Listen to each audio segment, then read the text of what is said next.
আসসালামু আলাইকুম। আমি আজকে তৈরি করে দেখাবো মাংসের মজাদার নাস্তা রেসিপি। আশা করছি আপনাদের কাছে ভালো লাগবে।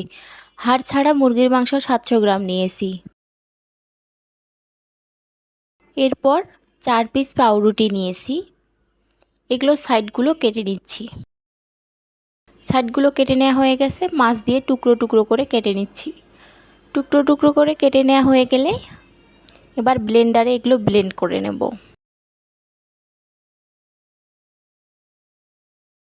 আমার ভিডিওটি ভালো লেগে থাকলে লাইক, কমেন্ট, শেয়ার এবং সাবস্ক্রাইব করে দিবেন। এবার দিয়ে দিচ্ছি মাংসগুলো।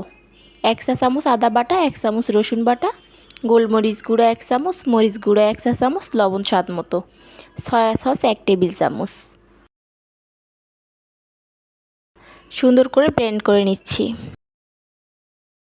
এভাবে মাংসের রেসিপিটি বানালে খেতে অনেক মজার হয়। আশা করছি আপনাদের কাছেও ভালো লাগবে।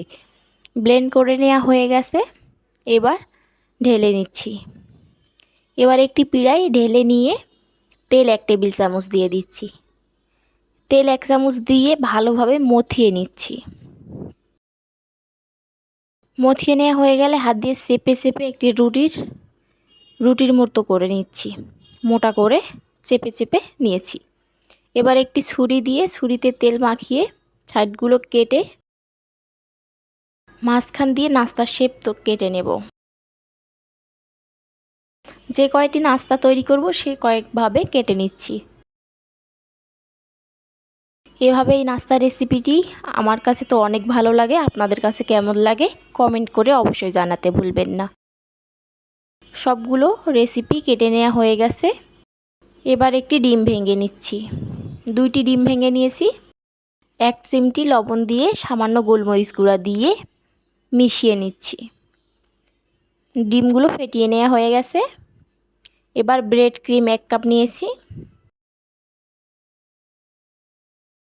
ডিমে রেসিপিগুলো ডুবিয়ে ব্রেড ক্রিমে ডুবিয়ে নিচ্ছি। দেখতেই পাচ্ছেন আমি কিভাবে এগুলো ডুবিয়ে নিচ্ছি। আবারও ডিমে ডুবিয়ে ব্রেড ক্রিমে ডুবিয়ে নেব।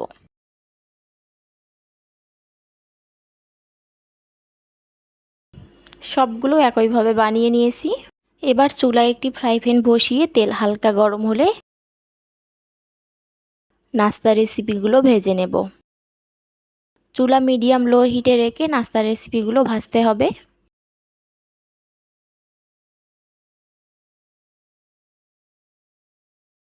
যখন সুন্দর একটি কালার চলে আসবে তখন চুলা থেকে তেল ঝরিয়ে নাস্তাগুলো নিতে হবে।